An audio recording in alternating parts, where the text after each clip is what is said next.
في أعماقنا الإيمان كم من فؤاد كالحجارة قسوة فإذا وعى القرآن حين وما انزل الیہ، اور اس چیز پر کہ جو نبی پر نازل کی گئی ہے، متخذوہم اولیاء، تو وہ ان کفار مشرکین کو اپنے دوست اور اپنے ساتھی اور اپنا بناتے، ولکن کثیرا منہم فاسقون، لیکن ان کی اکثریت جو ہے وہ فاسقوں پر مشتمل ہے۔ لتجدن اشد الناس عداوۃ للذین آمنوا اليہود والذین اشرکوا، تم لازماً پاؤ گے اہل ایمان کے عداوت میں شدید ترین یہودیوں اور ان کو کہ جنہوں نے شرک کی روش اختیار کی ہے۔ وَلَتَجِدَنَّ أَقْرَبَهُمْ مَوَدَّةً لِلَّذِينَ آمَنُوا، اور تم لازماً پاؤ گے ان میں سب سے زیادہ قرب رکھنے والے، سب سے زیادہ محبت میں اہل ایمان کے قریب ان لوگوں کو الذین قالوا انا نصارى، جنہوں نے یہ کہا کہ ہم نصارہ ہیں۔ ذَلِكَ بِأَنَّ مِنْهُمْ قِسِّيسِينَ وَرُهْبَانًا وَأَنَّهُمْ لَا يَسْتَكْبِرُونَ، اور یہ اس لیے ہے کہ ان میں عالم بھی ہیں اور درویش لوگ بھی ہیں، وَأَنَّهُمْ لَا يَسْتَكْبِرُونَ، اور یہ کہ وہ استکبار نہیں کرتے، تکبر نہیں کرتے۔ الحمدللہ وکفی والصلاة والسلام علی عبادہ الذین اصطفیٰ، اما بعد فقد قال اللہ تبارک وتعالی کما ورد فی سورۃ المائدہ، اعوذ باللہ من الشیطان الرجیم، بسم اللہ الرحمن الرحیم، یا ایھا الذین آمنوا لا تحرموا طیبات ما احل اللہ لکم ولا تعتدوا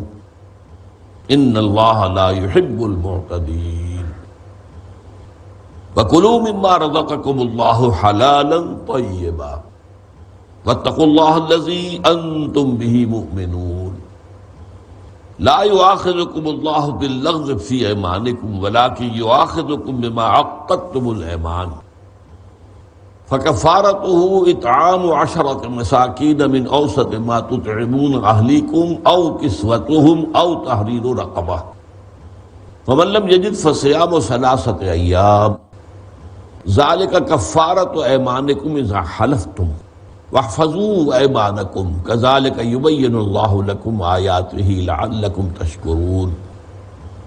یا ایھا الذین آمنوا انما الخمر والمیسر والانصاب والازلام رجس من عمل الشیطان فاجتنبوه لعلکم تفلحون، انما يريد الشیطان ان یوقع بینکم العداوۃ والبغضاء فی الخمر والمیسر ویصدکم عن ذکر اللہ وعن الصلاۃ فهل انتم منتهون واطیعوا اللہ واطیعوا الرسول واحذروا فإن تولیتم فاعلموا انما علی رسولنا البلاغ المبین، لیس علی الذین آمنوا وعملوا الصالحات جناح فیما طعموا اذا ما اتقوا وآمنوا وعملوا الصالحات ثم اتقوا وآمنوا ثم اتقوا واحسنوا واللہ یحب المحسنین، رب اشرح لی صدری ویسر لی امری واحلل عقدۃ من لسانی یفقہوا قولی، یا ایھا الذین آمنوا لا تحرموا طیبات ما احل اللہ لکم، اے ایمان والو یا اے ایمان کے دعوے دارو، جیسا کہ بارہا میں نے کہا ہے کہ یا ایھا الذین آمنوا کا جو صیغہ خطاب کا ہے یہ مسلمانوں کے لیے عام ہے، مومنین صادقین کے لیے بھی، منافقین کے لیے بھی۔ یہ دیکھنا ہوتا ہے سیاق و سباق سے کہ یہاں خطاب کس سے ہو رہا ہے، ظاہر بات ہے یہاں منافقین سے خطاب نہیں ہے، مسلمانوں سے خطاب ہے۔ یا ایھا الذین آمنوا لا تحرموا طیبات ما احل اللہ لکم، مت حرام ٹھہرا لو ان پاکیزہ چیزوں کو اللہ نے تمہارے لیے حلال کیا ہے، ولا تعتدوا، اور حد سے مت بڑھو، ان اللہ لا يحب المعتدین، یقیناً اللہ تعالی حد سے بڑھنے والوں کو پسند نہیں کرتا۔ وَكُلُوا مِمَّا رَزَقَكُمُ اللَّهُ حَلَالًا طَيِّبًا، اور کھاؤ ان چیزوں میں سے جو اللہ نے تمہیں دی ہیں، حلال اور طیب، پاکیزہ۔ وَاتَّقُوا اللَّهَ الَّذِي أَنتُم بِهِ مُؤْمِنُونَ، اور اس اللہ کا تقوی اختیار کیے رکھو جس پر تم ایمان کے مدعی ہو یا جس پر تم ایمان رکھتے ہو۔ ان آیات مبارکہ میں یہ جو کہا جا رہا ہے کہ اللہ کی حلال چیزوں کو حرام نہ ٹھہرا، اس میں روح سخن کس طرف ہے؟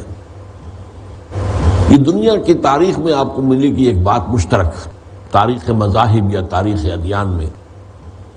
کہ اکثر جگہ پر دینداری اور تقوی اور زہد کا تقاضا یہ سمجھا جاتا ہے کہ دنیا میں جو لذیذ چیزیں ہیں، جو پسندیدہ چیزیں ہیں، ذائقے والی چیزیں ہیں، یہ کہ اچھا لباس ہے، یہ زہد اور تقوی کے منافی ہے۔ لہذا وہ لوگ کہ جو چاہتے ہیں تقرب اللہ اور اللہ کا قرب حاصل کرنا اور روحانی ترقی اور ترفع حاصل کرنا، انہیں ان سے کنارہ کشی کرنی لازم ہے۔ اسی طریقے سے ظاہر بات ہے کہ نفس کو جو چیزیں لذیذ معلوم ہوتی ہیں ان میں ایک جنسی معاملہ بھی ہے، لہذا اس قسم کے جو فکر ہے اس میں یہ بات بھی واضح طور پر سامنے آ گئی کہ شادی کرنا اور گھر گرہستی کرنا یہ بھی غلط ہے، اس لیے کہ اس میں تو بلکہ اضافی طور پر یہ بات موجود ہے، عقلاً موجود ہے۔ پہلی بات میں تو صرف یہ ہے کہ آپ کا اپنا فیصلہ ہے، اور کوئی چیز جو ہے اگر آپ نے لذیذ دنیاوی شے جو ترک کر دی ہے تو اس کا کوئی اور نقصان کسی اور کو نہیں پہنچے گا۔ لیکن یہ دوسرا معاملہ تو اس درجے خطرناک ہے کہ اگر آپ شادی بیاہ نہیں کرتے ہیں تو اس کا نتیجہ کیا نکلے گا کہ آپ کے اندر جو جذبہ ہے، جذبہ شہوت ہے، وہ تو بہت کمی ہے۔ میں نے بارہا کہا درس کے دوران کہ میں تسلیم کرتا ہوں کہ فرائڈ اس اعتبار سے بہت بڑا ماہر نفسیات ہے کہ اس نے اس جذبے کو پن پوائنٹ کیا ہے، اگرچہ اس نے اس میں مبالغہ کیا، ہمارے نزدیک وہ حد سے بڑھ گیا ہے۔ اس کے نزدیک سب سے بڑا موٹیو جو ہے انسان میں وہ سیکس کا ہے، وہ جنسی جذبہ۔ یہ بات غلط ہے، لیکن اس میں کوئی شک نہیں کہ بہت پوٹنٹ موٹیو ہے، اس میں کوئی شک نہیں ہے، یہ بات بالکل اس نے صحیح سمجھی ہے۔ تو یہ پوٹنٹ موٹیو جو ہے اگر آپ اس کے اوپر صحیح راستہ بند کر دیں گے تو وہ غلط راستے کی طرف مڑ جائے گا۔ جیسے کہ دریا کا بہاؤ ہے، آپ نے اس کے آگے رکاوٹ ڈال دی ہے، پانی کو راستہ نہیں مل رہا ہے، وہ اپنا ادھر یا ادھر راستہ نکال لے گا، اسے تو جانا ہے، راستہ تو اس نے نکال لینا ہے۔ یہ چیز جو ہے مذاہب کی دنیا میں عام ہے، اور یہ شادی بیاہ کے معاملے میں کہہ رہا تھا کہ وہ عقلاً بھی یہ بات جو ہے اس میں اضافی طور پر ہے کہ آپ اگر ان جھمیلوں میں پڑ جائیں گے تو ظاہر بات ہے کہ بیوی بچوں کی خبر گیری کرنی ہے، ان کے لیے معاش کا انتظام کرنا ہے، دن بھر کی وہ بھاگ دوڑ ہے، تو اس میں واقعتاً شک نہیں ہے کہ پھر اللہ سے لو لگانے کا وہ حق ادا نہیں ہو سکتا کہ جو آدمی مجرد ہو تو ادا کر سکتا ہے۔ تو یہ بات عقلی طور پر جو ہے وہ درست ہے۔ بہرحال لیکن اس کو شریعت کے اندر حرام کیا گیا، لا رہبانیت فی الاسلام، اور خاص طور پر اسی لیے آپ نے نکاح کے خطبے میں وہ حدیث ہمیشہ سنی ہوگی، النکاح من سنتی، نکاح جو ہے میری سنت ہے، میرا طریقہ ہے۔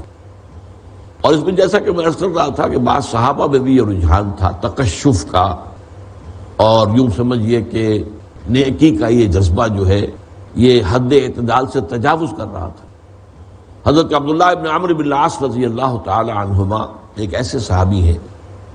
ایک اعتبار سے بڑا کنٹراسٹ ہے، ان کے والد عمرو بن العاص جو ہے رضی اللہ تعالی عنہ وہ بڑے سیاستدان تھے، مرد میدان تھے، اور وہ واقعہ یہ ہے کہ ان اجتماعی معاملات کے اندر بڑا فیصلہ کن کردار ادا کرنے والی شخصیت تھے۔ ان کے برعکس بیٹا جو ہے وہ نہایت زاہد و عابد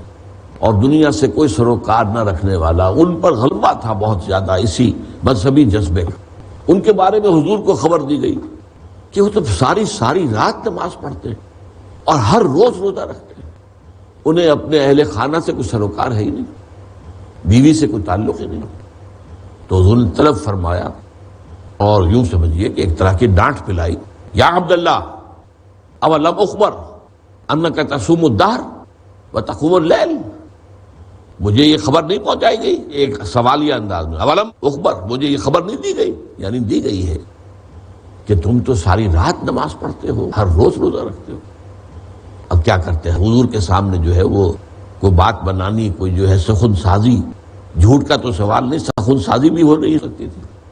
تو عرض کیا بھلا یا رسول اللہ، ایسا تو ہے۔ فرمایا لا تفعل، ہرگز ایسا مت کرو، فإن لنفسك عليك حقا وإن لزوجك عليك حقا وإن لزورك عليك حقا، تمہارے نفس کا بھی تم پر حق ہے اور تمہاری بیوی کا بھی تم پر حق ہے اور تمہارے ملنے والوں کا بھی تم پر حق ہے جو تم سے ملاقات کے لیے آئے۔ اس حوالے سے یہ رویہ ہے تمہارا، یہ درست نہیں ہے۔ اسی طرح کا معاملہ ہوا، 3 صحابہ نے آپس میں کچھ گفتگو کر کے معلوم کرنا چاہا ازواج مطہرات سے کہ حضور مہینے میں کتنے روزے رکھتے ہیں نفلی، اور رات کو کتنی دیر نماز پڑھتے ہیں۔ تو ازواج مطہرات نے بات صاف کر دی، حضور کی زندگی کھلی کتاب تھی، اس میں کوئی چھپانے والی بات تھی نہیں، تو انہوں نے بتا دیا۔ اس عبادت کو انہوں نے کم سمجھا، لیکن اب ظاہر بات ہے کہ حضور کا معاملہ تھا، ان کے بارے میں تو یہ کہہ کر اپنے دل کو مطمئن کر لیا کہ نبی اکرم صلی اللہ علیہ وسلم تو معصوم ہیں، گناہ کا صدور ہو ہی نہیں سکتا، تو ان کے لیے تو اتنی عبادت جو ہے، جتنی دیر آپ نماز پڑھتے ہیں رات کو تہجد کی، یا جتنے روزے آپ مہینے میں رکھتے ہیں، ان کے لیے تو کفایت کرتے ہیں، ہمارے لیے کافی نہیں ہے۔ ہم تو گناہ گار لوگ ہیں، ہم تو ہر طرح کے فتنوں کی زد میں ہر وقت ہیں۔ لہذا ایک شخص نے طے کیا میں روزانہ رکھوں گا، کبھی ناغہ نہیں کروں۔ دوسرے نے کہا کہ میں پوری رات نماز میں کھڑا رہوں گا۔ تیسرے نے کہا میں کوئی شادی بیاہ نہیں کروں۔ حضور کو اطلاع ہوئے، تینوں کو طلب فرمایا، اور آپ نے فرمایا اب یہاں بھی زجر کا انداز ہے، ڈانٹ کا انداز ہے، کیا تم لوگوں نے یہ کہا ہے؟ انہوں نے کہا جی ہاں یہ کہا تو ہے ہم نے۔ فرمایا یہ قطعاً غلط ہے، من رغب عن سنتی فلیس منی۔ دیکھو میرا طریقہ کیا ہے، میں رات کو سوتا بھی ہوں، آرام کرتا ہوں، میں اپنے نفس کو، جسم کو اس کا حق ادا کرتا ہوں، ہاں نماز بھی پڑھتا ہوں، جاگتا بھی ہوں، تہجد بھی پڑھتا ہوں، روزے نفلی رکھتا بھی ہوں، نہیں بھی رکھتا ہوں،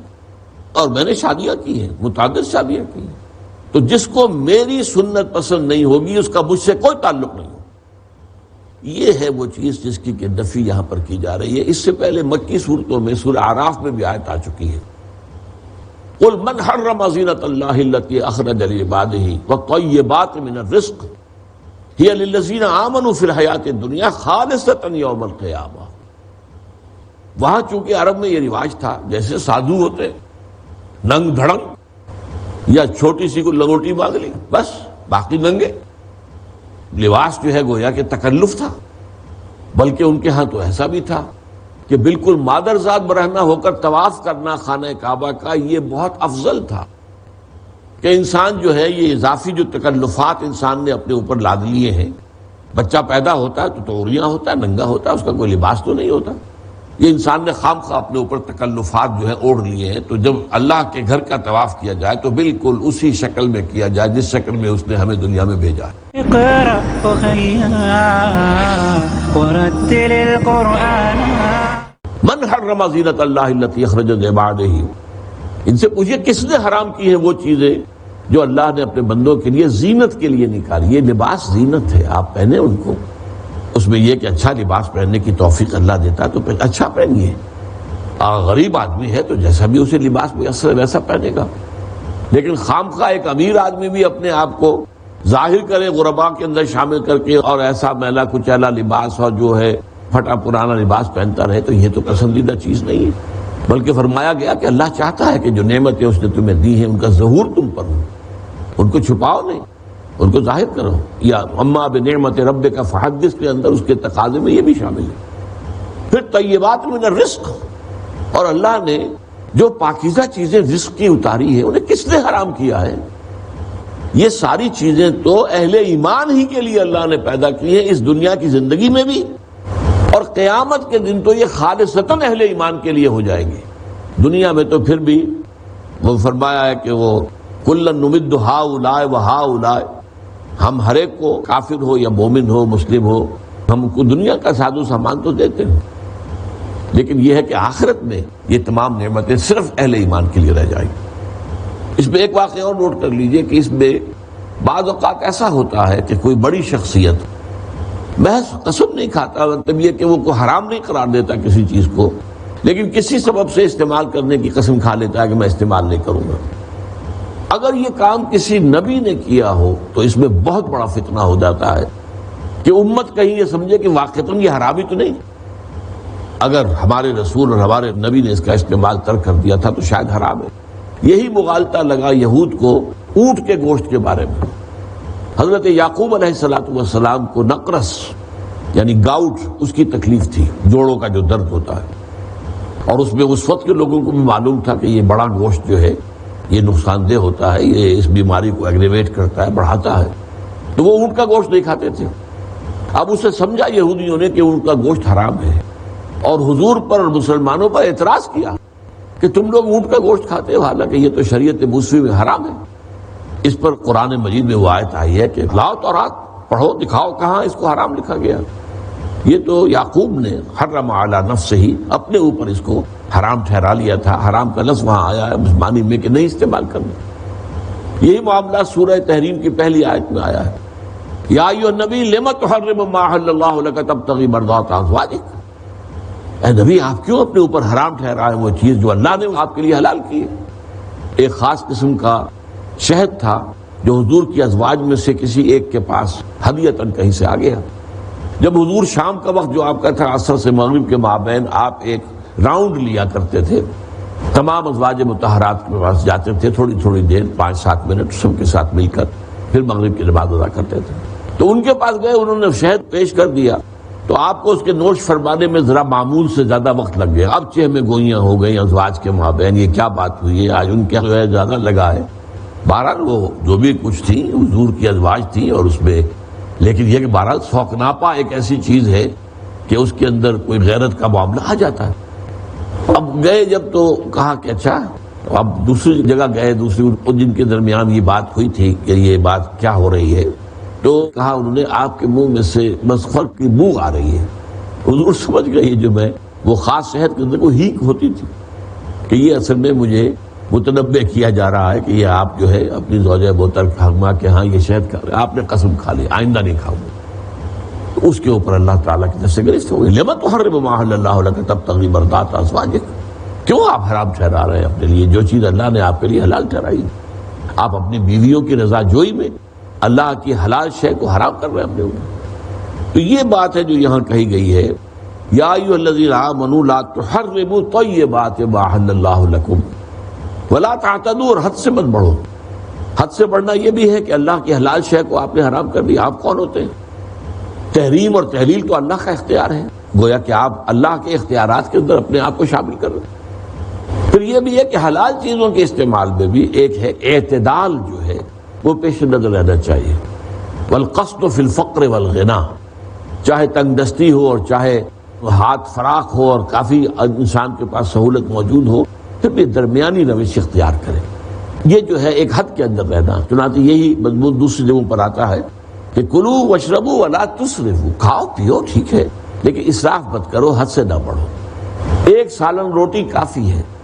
اور تم کئی ڈشز جو ہے وہ بنا رہے ہو، کئی جو ہے وہ کورسز کے ڈنرز جو ہے کھائے جا رہے ہیں، تو یہ چیزیں جو اسراف کے اندر شامل ہیں۔ کپڑے کے 1-2 جوڑے ہیں وہ کافی کفایت کر جائے گا، لیکن یہ ہے کہ پورے وارڈروب بھرے ہوئے ہوں کپڑوں کے ساتھ، تو یہ چیز اسراف میں شامل ہے۔ حرام تو نہیں ہے لیکن اسراف میں ہے۔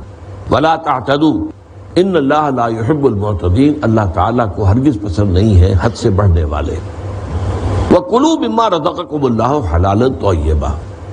اور کھاؤ اس میں سے جو اللہ نے تمہارے رزق دیا ہے تمہیں، حلال اور طیب۔ حلال تو وہ چیز کہ جس کی حرمت ثابت نہ، وہ حلال ہے، مباح ہے، اور طیب یہ ہے کہ پاکیزہ ہو۔ مثلا یہ کہ ایک شے اصلاً تو حلال ہے لیکن فرض کیجئے بس گئی ہے، وہ گل سڑ گئی ہے، اب وہ طیب نہیں رہی ہے، ویسے وہ حرام تو نہیں ہے۔ لہذا یہاں پر ترجمہ کیا پاکیزہ، لفظ ایک ہی ہے لیکن ترجموں کے اندر فرق کیا ہے، وہاں پر ایمفیسائز کرنے کے لیے کہ دنیاوی لذتیں بھی حرام نہیں ہیں، البتہ یہ کہ وہ حلال کے دائرے کے اندر ہو، واقعتاً آپ کے پاس اس کے لیے گنجائش موجود ہو، اللہ کا حق یعنی اقامت دین کی جد و جہد کے جو تقاضے ہیں ان کو پورا کرتے ہوئے۔ یہاں پر حلالاً طیبہ، حلال بھی ہو اور پاکیزہ بھی ہو۔ واتقوا اللہ الذی انتم بہ مؤمنون، اور اس اللہ کا تقوی اختیار کیے رکھو جس پر تم ایمان رکھتے ہو یا جس پر تم ایمان کے دعوے دار ہو۔ لا یؤاخذکم اللہ باللغو فی ایمانکم، اب ربط کلام دیکھ لیجئے، کسی نے کسی حلال چیز کے کھانے پر قسم کھا لی، اب یہاں یہ طے ہو رہا ہے کہ تم یہ حرکت مت کرو، اب وہ کیا کرے؟ قسم توڑے، اور قسم توڑنے کے لیے اللہ تعالیٰ نے یہاں پر کفارہ اس کا جو ہے وہ طے کر دیا ہے۔ چنانچہ وہاں بھی سورہ تحریم میں فرمایا گیا قد فرض اللہ لکم تحلۃ ایمانکم، اللہ نے معین کر دیا ہے تمہارے لیے اپنی قسموں کو کھولنے کا راستہ۔ اگر قسم جو ہے آپ نے کھا لی ہے، اب آپ اس کو ختم کرنا چاہتے ہیں، توڑنا چاہتے ہیں، یا جیسے یہ حکم آ گیا ہے اس میں متنبع ہو کر اب آپ اس کو توڑنا چاہتے ہیں، تو پھر اس کے لیے کفارہ۔ اس کے ضمن میں پہلا حکم جو ہے وہ سورہ بقرہ کے اندر آ چکا تھا، چنانچہ وہاں پر فرمایا گیا تھا کہ یا ایھا الذین آمنوا لا تجعلوا اللہ عرضۃ لایمانکم ان تبروا وتتقوا وتصلحوا بین الناس واللہ سمیع علیم۔ اے اہل ایمان، اللہ تعالیٰ کے نام کو نشانہ نہ بنا لو اپنی قسموں کے لیے، واللہ باللہ، اللہ کی قسم، اللہ کی قسم، اور خاص طور پر اس چیز سے رک جانے کے لیے قسم کھا لینی کہ تم نیکی کا کام کرو، کوئی بھلائی کا کام کرو، یا تقویٰ کی روش اختیار کرو، یا لوگوں کے مابین اصلاح کرانے کا معاملہ ہے۔ مثلا آپ نے کوشش کی ہے دو فریقوں کے مابین اصلاح ذات البین کی، لیکن آپ کی سر توڑ کوشش کے باوجود جو ہے وہ بات نہیں بن رہی، آپ قسم اچھا اب انشاءاللہ خدا کی قسم اب آئندہ میں اس میں دخل نہیں دوں گا، بھائی مت کیجیے ایسا، کیا پتا ہے کہ آگے آپ کی کوئی کوشش برابر ہو جائے، کیوں قسم کھا رہے ہیں؟ اور خاص طور پر ایک نیک کام سے رکنے کے لیے اللہ کا نام استعمال کرنا۔ لا تجعلوا اللہ عرضۃ لایمانکم ان تبروا وتتقوا وتصلحوا بین الناس واللہ سمیع علیم۔ لا یؤاخذکم اللہ باللغو فی ایمانکم، اللہ تعالیٰ تم سے مؤاخذہ نہیں کرے گا وہ لغو قسمیں جو تم کھاتے رہتے ہو۔ یہ عرب کی تہذیب کا جز ہے ہمیشہ سے، اور آج بھی ہے۔ وہاں تو جملہ شروع ہوتا واللہ باللہ ہے، واللہ واللہ واللہ باللہ، اس کے بغیر کوئی کلام شروع ہی نہیں ہوتا۔ یہ لغو ہے، اس میں کوئی قسم کھانا مقصود نہیں ہوتا، نیت نہیں ہوتی، بلکہ یہ ان کا اسلوب گفتگو ہے، یہ انداز کلام ہے۔ تو اس پر تو اللہ تعالیٰ جو ہے کوئی مؤاخذہ نہیں کرے گا، لیکن یہ وَلَٰكِنْ يُؤَاخِذُكُم بِمَا كَسَبَتْ قُلُوبُكُم، لیکن جو تم دلی ارادے کے ساتھ قسم کھاؤ اس پر اللہ تعالیٰ کی پکڑ ہوگی، مؤاخذہ کرے گا اللہ۔ اگر اسے تم نے توڑ دیا تو اللہ کے ہاں مؤاخذہ ہو جائے گا۔ تو وہاں تو بات اسی پر ختم کر دی گئی تھی، صرف تنبیہ، وارننگ، تاکہ اپنی قسموں کی حفاظت کیا کرو۔ لیکن یہاں اب راستہ کھولا جا رہا ہے تاکہ اس قسم کو توڑنے کے لیے جو راستہ ہے وہ بھی لوگوں پر واضح ہو جائے۔ لا یؤاخذکم اللہ باللغو فی ایمانکم ولکن یؤاخذکم بما عقدتم الایمان۔ عقد گرہ لگا دینا، یعنی پختگی کے ساتھ، عقدہ کہتے ہیں گرہ کو۔ تو عقد جو باہمی معاہدہ ہوتا ہے، تو عقد جو ہے عقد نکاح ہے، ایک عورت ایک مرد کے درمیان، وہ بھی ایک معاہدہ ہے۔ عقد جو ہے سعودی عرب وغیرہ میں یہ جو سال بسال ان کا ایک کانٹریکٹ ہوتا ہے سروس کا، ہر سال رینیو کرواتے ہیں، تو وہ بھی عقد کہلاتا ہے۔ چنانچہ سورہ مائدہ تو شروع ہوئی ہے، یا ایھا الذین آمنوا اوفوا بالعقود، اہل ایمان جو بھی عقد ہو جایا کرے، جو کانٹریکٹ ہو، جو بھی معاہدہ ہو، اس کو پورا کیا کرو۔ فَكَفَّارَتُهُ إِطْعَامُ عَشَرَةِ مَسَاكِينَ مِنْ أَوْسَطِ مَا تُطْعِمُونَ أَهْلِيكُمْ، تو اس کا کفارہ یہ ہے کہ تم کھانا کھلاؤ 10 مسکینوں کو اس اوسط طرح کا کھانا جو تم اپنے اہل و عیال کو کھلاتے ہو، جو بھی تمہارے ہاں جو بھی ایک معیار معین ہے گھر میں کھانے کا، اسی معیار کا کھانا 10 مساکین کو کھلایا جائے۔ او کسوتہم، یا ان کو لباس دیا جائے، تن ڈھانپا جائے، اور اس میں ظاہر بات ہے کہ پورے جسم کو ڈھانپنا ضروری ہے۔ کرتا اور پاجامہ اگر ہو، ہمارے حساب شلوار ہو، یا عربوں کے حساب سے تہبند ہو اور چادر ہو۔ او تحریر رقبہ، یا ایک غلام کا آزاد کرنا، اور یہاں کوئی شرط نہیں ہے کہ وہ غلام جو ہے مسلمان ہو یا غیر مسلم ہو، ایک غلام کو آزاد کرنا۔ اصل میں یہ اس طرح کے معاملات میں جو قرآن مجید نے راستہ بتایا ہے، ایمینسیپیشن آف دی سلیوز، ان کی تحریر، ان کی آزادی کا راستہ جو ہے، مختلف جو کفارے ہیں اور مختلف قسم کی معاملات میں جو غلاموں کا آزاد کرنا جو ہے اس کو ذریعہ بنایا گیا ہے، تو وہ اس طریقے سے ظاہر بات ہے کہ اس سے غلام خود آزاد ہو جاتے تھے۔ اور ہمارے ہاں ہماری تاریخ بتاتی ہے کہ بڑے اونچے اونچے مناصب پر پہنچے ہیں غلام، اور بڑے ائمہ دین اور بہت بڑے علماء اور فقہا غلاموں میں سے گزرے ہیں، یہاں تک کہ ہمارے ہاں تاریخ کا ایک دور وہ آیا ہے کہ سلطنت غلامہ ہندوستان میں تھی، اور مملوک کی جمع ہے غلام، یہ مصر میں تھے۔ مصر میں بھی حکومت اس وقت ممالک کی تھی، اور یہاں جو ہے خاندان غلامہ تھا۔ اقرأ چنانچہ سورہ مائدہ تو شروع ہوئی ہے، یا ایھا الذین آمنوا اوفوا بالعقود، اہل ایمان جو بھی عقد ہو جایا کرے، جو کانٹریکٹ ہو، جو بھی معاہدہ ہو، اس کو پورا کیا کرو۔ فَكَفَّارَتُهُ إِطْعَامُ عَشَرَةِ مَسَاكِينَ مِنْ أَوْسَطِ مَا تُطْعِمُونَ أَهْلِيكُمْ، تو اس کا کفارہ یہ ہے کہ تم کھانا کھلاؤ 10 مسکینوں کو اس اوسط طرح کا کھانا جو تم اپنے اہل و عیال کو کھلاتے ہو، جو بھی تمہارے ہاں جو بھی ایک معیار معین ہے گھر میں کھانے کا، اسی معیار کا کھانا 10 مساکین کو کھلایا جائے۔ او کسوتہم، یا ان کو لباس دیا جائے، تن ڈھانپا جائے، اور اس میں ظاہر بات ہے کہ پورے جسم کو ڈھانپنا ضروری ہے، کرتا اور پاجامہ اگر ہو، ہمارے حساب شلوار ہو، یا عربوں کے حساب سے تہبند ہو، چادر ہو۔ او تحریر رقبہ، یا ایک غلام کا آزاد کرنا، اور یہاں کوئی شرط نہیں ہے کہ وہ غلام جو ہے مسلمان ہو یا غیر مسلم ہو، ایک غلام کو آزاد کرنا۔ اصل میں یہ اس طرح کے معاملات میں جو قرآن مجید نے راستہ بتایا ہے، ایمینسیپیشن آف دی سلیوز، ان کی تحریر، ان کی آزادی کا راستہ جو ہے، مختلف کفارے ہیں اور مختلف قسم کے معاملات میں جو غلاموں کا آزاد کرنا جو ہے اس کو ذریعہ بنایا گیا ہے، تو وہ اس طریقے سے ظاہر بات ہے کہ اس سے غلام خود آزاد ہو جاتے تھے۔ ہماری تاریخ بتاتی ہے کہ بڑے اونچے اونچے مناصب پر پہنچے ہیں غلام، اور بڑے ائمہ دین اور بہت بڑے علماء اور فقہا غلاموں میں سے گزرے ہیں، یہاں تک کہ ہمارے یہاں تاریخ کا ایک دور وہ آیا ہے کہ سلطنت غلامہ ہندوستان میں تھی، اور مملوک کی جمع ہے غلام، یہ مصر میں تھے۔ مصر میں بھی حکومت اس وقت ممالک کی تھی، اور یہاں جو ہے خاندان غلامہ تھا۔ فَمَن لَّمْ يَجِدْ فَصِيَامُ ثَلَاثَةِ أَيَّامٍ، اور جو نہ پائے، جس میں یہ مقدرت نہیں ہے کہ وہ 10 مساکین کو کھانا کھلا سکے، یا 10 لوگوں کو، 10 مساکین کو وہ لباس دے سکے، یا یہ کہ کسی غلام کو آزاد کر سکے، تو پھر 3 دن کے روزے ہیں، 3 ایام، پے بپے، مطلب یہ کہ ان کے اندر کوئی وقفہ نہیں آنا چاہیے۔ یہ اس کے لیے ہے جس کے اندر مقدرت نہ ہو۔ یہ نہیں ہے کہ اگر آپ میں مقدرت ہے پھر بھی آپ روزے رکھ رہے ہیں، ٹرخا رہے ہیں معاملے کو۔ وہ روزہ رکھنا جو ہے وہ تو ظاہر بات ہے صرف اپنی نفس کے لیے ایک تکلیف دہ بات ہو سکتی ہے، لیکن شریعت میں اصل مقصود تو وہ ہے جس سے کہ لوگوں کو فائدہ ہو، تو غربا کو کھانے کو ملے، اچھا کھانے کو ملے، جیسا کہ آپ اپنے گھر والوں کو کھلا رہے ہیں، اسی طریقے سے ان کو تن ڈھانپنے کو کپڑا میسر ہو جائے، یا کوئی شخص جو ہے وہ غلامی کے جو بندھن ہے اس سے آزاد ہو جائے۔ تو یہ چیزیں ہیں کہ جن کی اہمیت ہے اور ان کو اولیت حاصل ہوگی۔ ہاں کسی کے لیے یہ ممکن نہیں ہے تو پھر یہ ہے کہ وہ 3 روزے رکھے۔ ذالک کفارۃ ایمانکم اذا حلفتم، یہ کفارہ ہے، یہ میں نے کئی مرتبہ وضاحت کی ہے۔ کفر کی اصل معنی ہے ڈھانپ لینا، اسی لیے کفر جو ہے اصطلاحی وہ کیا ہے کہ طبیعت کے اندر، دل کے اندر، انسان کے ضمیر میں حق کی طرف بڑھنے کی خواہش پیدا ہوتی ہے،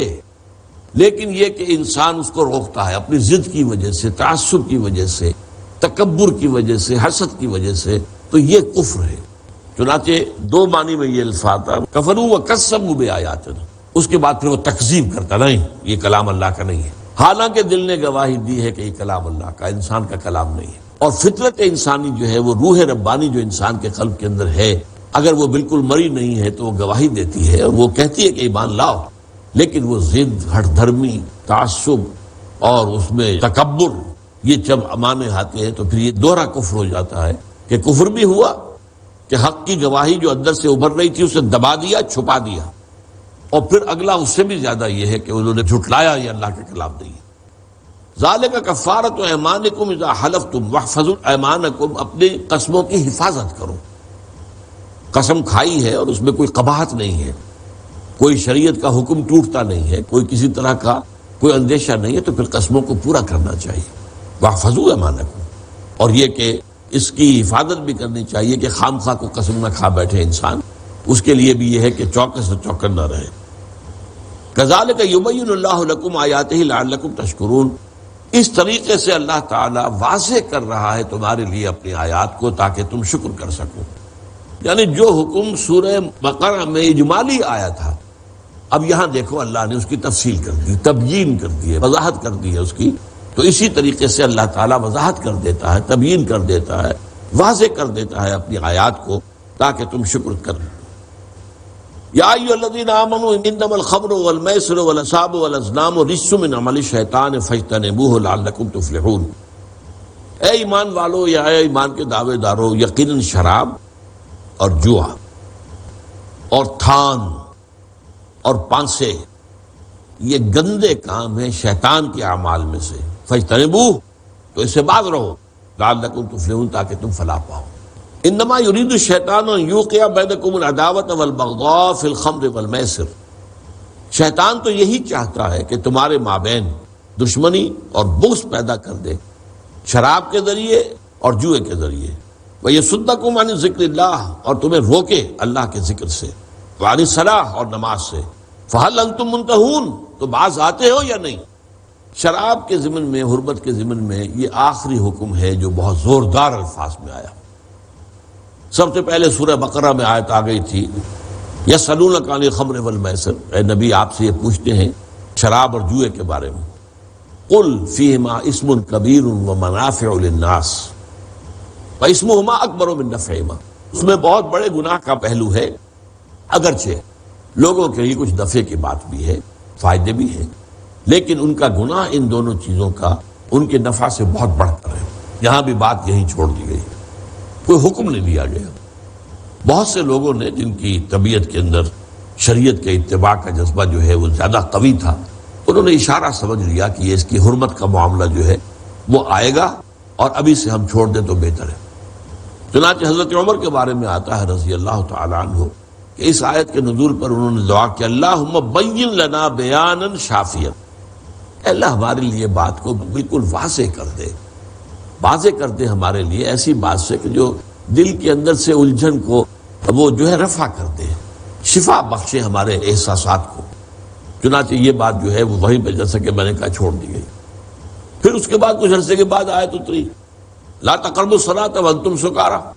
حتى تعلموا ما تقولون، اگر تم نشے کی حالت میں ہو تو نماز کے قریب مت جاؤ یہاں تک کہ تم سمجھ سکو، جان سکو جو کچھ کہ تم کہہ رہے ہو۔ ظاہر بات ہے کہ شراب کے نشے میں تو انسان کا کنٹرول نہیں رہتا، وہ جو ہائر سینٹرز ہیں برین کے، سینٹرل نروس سسٹم کے، وہ تو اس وقت پیرالائز ہو چکے ہوتے ہیں، تو اس وقت انسان کی زبان کیا کہہ رہی ہے اس کا ذہن نہیں سمجھ پائے گا، اور وہ کہنا شاید اپنے ذہن میں کچھ اور چاہ رہا ہو لیکن زبان کچھ اور بک رہی ہوگی۔ تو یہ شکل جو ہے اس کو جب تک کہ یہ کیفیت ہو تو نماز کے قریب مت جاؤ، لا تقربوا الصلاة وانتم سکارى۔ یہاں بھی پھر وہی بات پیش آئی کہ ابھی اس میں یہ بات نہیں تھی کہ یہ حرمت قطعی ہے، نماز کے قریب مت جاؤ، لیکن کہ میں نے عرض کیا جن لوگوں کے اندر وہ جذبہ قوی تر تھا انہوں نے اب چھوڑ دیا کہ اب تو بہرحال ایک ایسی چیز جو نماز سے روک دینے والی ہو، اور نماز تو الصلاۃ عماد الدین، دین کا ستون ہے، تو اس کو لازماً چھوڑ دینا چاہیے۔ لیکن اس وقت پھر دوبارہ حضرت عمر سے مروی ہے، پھر انہوں نے وہی دعا کی اللہم بین لنا بیانا شافیا، اے اللہ ہمارے لیے ایک بالکل واضح بات جو ہے وہ بیان فرما دے، اس کی توضیح کر دے، تبیین کر دے۔ اس کے بعد اب یہ آیت ہے۔ ان آیات میں جس طریقے سے جو انداز اختیار کیا گیا ہے، ہمارے ہاں کے بعض جدید دانشور کہتے ہیں حرام کا لفظ تو نہیں آیا، تو میں نے ایک ٹی وی مذاکرے میں کہا تھا وہ تو زنا کے لیے بھی نہیں آیا، کہاں قرآن میں حرم علیکم الزنا، لا تقربوا الزنا، زنا کے قریب تک نہ پھٹکو۔ اب اس کا کوئی بھی تعویل آدمی کر لے، جہاں زنا ہو رہا ہو وہاں سے ذرا بچ کر جاؤ، وہاں مت جاؤ، یہ معنی ہو سکتے ہیں، لیکن یہ کہ اصل میں جو قرآن مجید کا اسلوب بیان ہے وہ بتاتا ہے۔ یہاں جو شدت پیدا ہوئی ہے کہ یقیناً شراب اور جوا، انصاب اصل میں تھانوں کو کہتے تھے، ستھان جہاں پر جا کر قربانی پیش کی جاتی تھی، یا یہ کہ یا تو وہاں پر کوئی بت نصب ہوتا تھا، یا یہ کہ ویسے ہی وہ جگہ جو ہے سمجھی جاتی تھی کہ متبرک ہے، وہاں پر جا کر قربانیاں دی جائیں۔ اور ازلام کہتے تھے تیروں کو، وہ تیروں کے ذریعے سے بھی، یہ بھی ایک طرح کا جوا تھا، جیسے لاٹری ہوتی ہے تو وہ تیروں کے ذریعے سے بھی فال نکالتے تھے اور لاٹری جو ہے اس کا فیصلہ کرتے تھے۔ اور حبل جو ان کا ایک دیوتا تھا، اس کے پاس وہ ایک رکھے رہتے تھے 6-7 تیر، ایک اس میں برتن کہہ لیجیے جو بھی کہیں کسی، اور وہاں سے پھر یہ ہے کہ جو وہاں معلوم کرنا چاہتے تھے فال گیری، فال نکالنے کے لیے وہ آ کر حبل کا جو ہوتا تھا پجاری، اس کی مٹھی گرم کرتے تھے اور پھر کہتے تھے اس معاملے میں حبل سے ہمارے لیے فیصلہ دے دیجئے۔ پھر وہ تیر نکالتا تھا، تیر پہ مختلف الفاظ لکھے ہوئے، ہاں جائز ہے، ناجائز ہے، یہ ہے وہ ہے، اس کے مطابق فیصلہ کرتے تھے۔ تو یہ بھی گویا کہ ایک طرح کے جوئے کی قسم تھی، لیکن یہ کہ فال گیری والا معاملہ بھی اس میں آ جاتا تھا۔ جوئے میں تو یہ ہے کہ ایک کوئی معین جو ہے وہ فائدہ اٹھانا مقصود ہے مالی، لیکن یہ کہ یہاں پر اور معاملات کے اندر بھی فال نکالنا اور اس کے ذریعے سے طے کرنا معاملات کو۔ انما الخمر والمیسر والانصاب والازلام رجس من عمل الشیطان، یہ شیطانی اعمال ہیں اور گندے ہیں، ناپاک ہیں، رجس، فاجتنبوہ، اجتناب کرو اس سے، لعلکم تفلحون، تاکہ تم فلاح پاؤ۔ اقرأ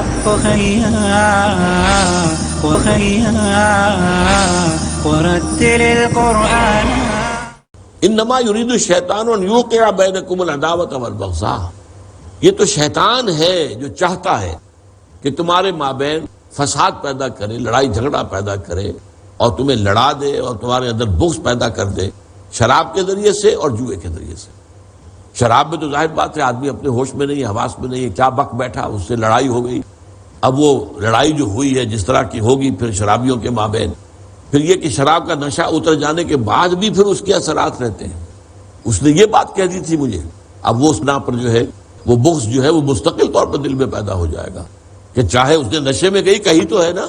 آخر اس کے دل میں تھی تب بات یہ نکلی ہے۔ تو اس طریقے سے مستقل جو ہے ان کے ہاں جنگیں چھڑ جاتی تھی جو نسل بعد نسل چلتی رہتی تھی۔ تو یہ جو شیطان اچھی طریقے سے جوئے کا معاملہ ہے،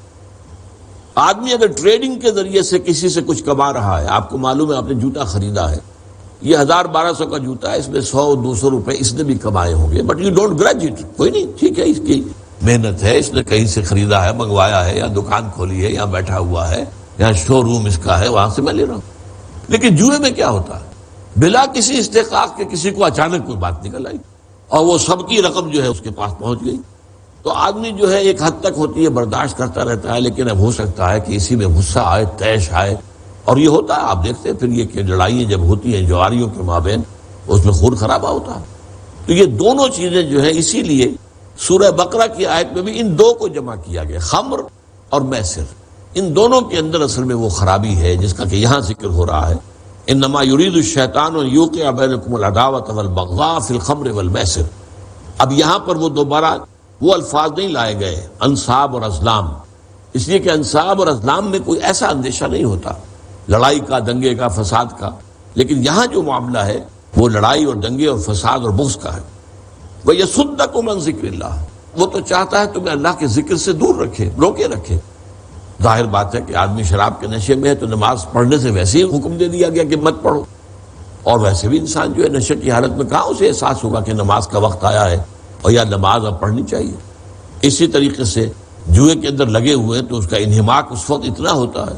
ایٹ سٹیک اتنا کچھ ہوتا ہے معاملہ کہ پھر اس کے لیے وہ نماز کے لیے وہ عن الصلاح، نماز سے روکنے کے لیے اللہ تعالیٰ کے ذکر سے اور نماز سے تمہیں روکے اور تمہارے مابین دشمنی اور بغاوت اور بغض پیدا کر دے۔ فہل انتم منتہون، تو تم باز آتے ہو کہ نہیں؟ اب ان الفاظ میں جو شدت ہے، جو زجر اور تنبیہ کا معاملہ ہے، اس میں ایک طرح کی ملامت بھی ہے کہ تمہیں پہلے ہی سمجھ جانا چاہیے تھا، جو بھی احکام اس سے پہلے آ گئے تھے، ٹھیک ہے، جنہوں نے پہلے سمجھ لیا ان کے درجات بہت بلند ہیں، جنہوں نے دوسرے مرحلے پر بات جان لی ان کا بھی ایک درجہ اونچا ہے، لیکن اب جو ہے معاملہ یہ آخری ہے، حتمی ہے، یہ فیصلہ کن ہے، اب اس کی حرمت کے بارے میں کسی شک و شبے کی گنجائش نہیں۔ چنانچہ اس ضمن میں جو احادیث آئی ہیں، اصل میں وہ لوگ جو آج کل جدید دانشور جو مثلاً جو ایک صاحب ان میں سے کہتے ہیں کہ شراب پی کر جو ہے مدہوش ہو جانا، بے ہوش ہو جانا، یہ حرام ہے، جس کو کہ ویسٹ میں بھی ڈرنکرڈ جن کو کہا جاتا ہے، بے تحاشا پئیں اور اس میں اپنے ہوش و حواس کھو بیٹھیں، لیکن یہ ہے کہ تھوڑی سی پی لینے کے اندر کوئی حرج نہیں ہے۔ وہ گویا کہ وہ پہلی بات جو ہے منافع للناس اس کے حوالے سے بات کر رہے ہیں، اور یہ بھول جاتے ہیں کہ اس کے بعد سورہ نساء میں آیت آ چکی ہے، اس کے بعد جو ہے اس آخری یہ دو آیات جو ہے ان کے اندر جس شدت کے ساتھ روکا گیا، منع کیا گیا ہے، اور اس میں ایک طرح کا تھوڑا سا خفگی کا اور ناراضگی کا پہلو بھی ہے۔ فَهَلْ أَنْتُمْ مُنْتَهُونَ، باز آتے ہو کہ نہیں آتے؟